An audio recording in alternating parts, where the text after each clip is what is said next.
long while since the last Apes trilogy has finished. A saga that we have both loved and revered with its direction and compelling characters. But now we have a new sequel as well as the start of a new saga under entirely new management. Does the film hold up to the previous films? Yes and no. Together, strong.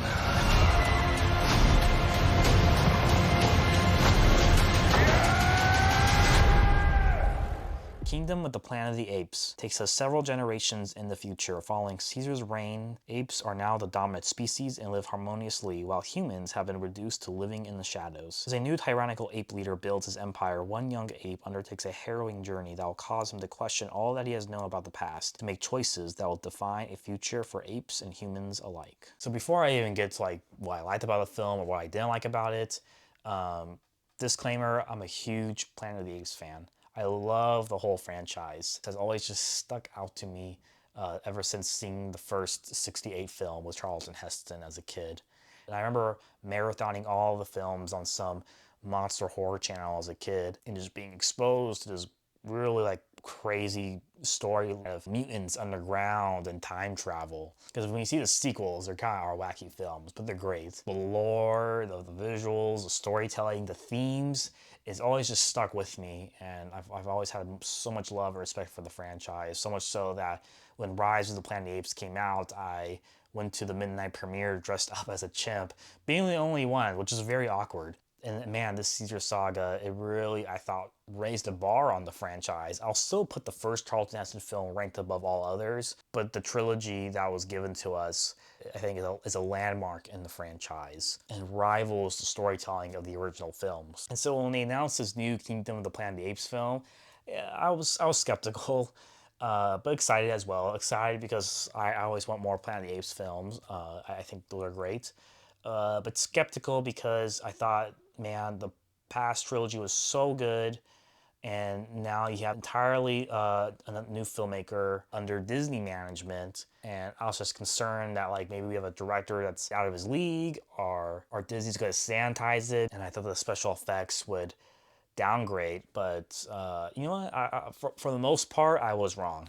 Firstly, what I really liked about the film, the special effects I think they knocked out of the park in this film. Not just because of the talent of Weta Digital, but also I have to give credit where credit's due, Wes Ball. He had big shoes to fill, and I think he did a really good job. I think the special effects looked amazing under his supervision. Another thing I really liked about this film was how it continues the Caesar saga. This film takes place 300 years later, I think, and obviously Caesar's long dead, but you see his influence everywhere, and how Caesar has almost become a god in the ape world. And you have apes who really take Caesar's word with heart and reverence. You have apes who are misusing Caesar's words and legends for their own agenda, and you have apes who have never heard of Caesar, showing how much the population of the apes have grown and diversified. And on top of that, forming their own unique cultures. Who also had big shoes to fill was the main protagonist of this film, Noah. And while Noah definitely has a lot of ways to go in terms of developing his character, I liked him. He was a really compelling and engaging character, and for an ape, relatable too. Caesar in Rise of the Apes, he's more of a revolutionary figure from the get-go. Noah in this film is more like Luke Skywalker. He's kind of a underdog farm boy, villager, who's just chilling. He just wants to be with his friends and family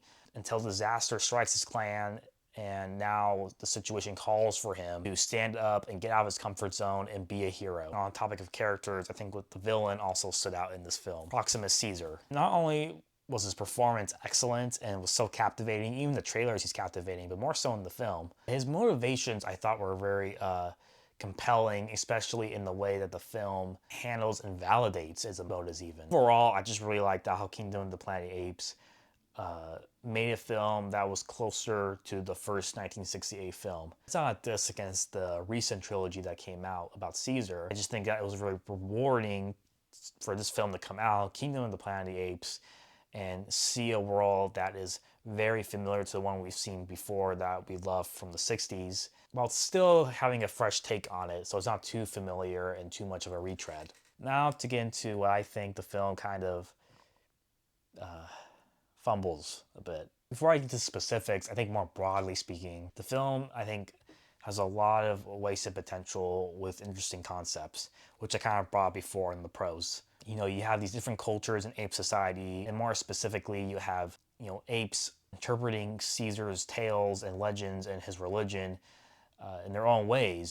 And the film kind of does play with that, explores that, introduces that in the first half, but then it focuses on something completely different. It wants to focus on, you know, human characters that I just did not absolutely care about. They were not engaging or compelling. There was a total lack of motivation, which you could say yes was done intentionally because it's keep us on the edge for the twist at the end, which I won't talk about here in this video. But at the same time, the film doesn't really give us anything to chew on in the meantime while we wait for the true reality of these human characters. And so instead, they're kind of just boring, which leads us into the ending of this film, which I think really deflated my enjoyment of the film and my anticipation for the sequels. I don't want to spoil it for anybody, but I think I can say this is that the way this film ends and what the film I think wants to lead into for the sequels, it just seems to me like a total retread of Dawn of the Planet of the Apes and War of the Planet of the Apes. It's a question about, well, can humans and apes coexist, or will they try to kill and dominate each other?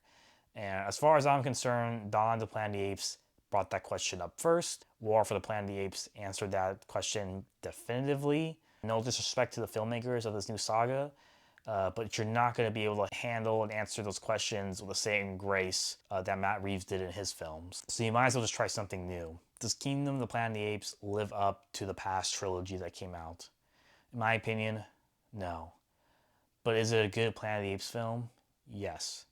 Is it a solid, fun summer blockbuster film? Yes. Do I think you should go see this? Yes.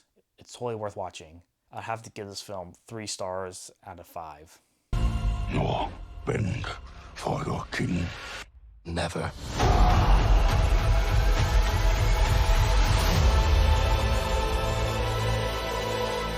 Thank you for watching, guys. Let me know what you thought of the film.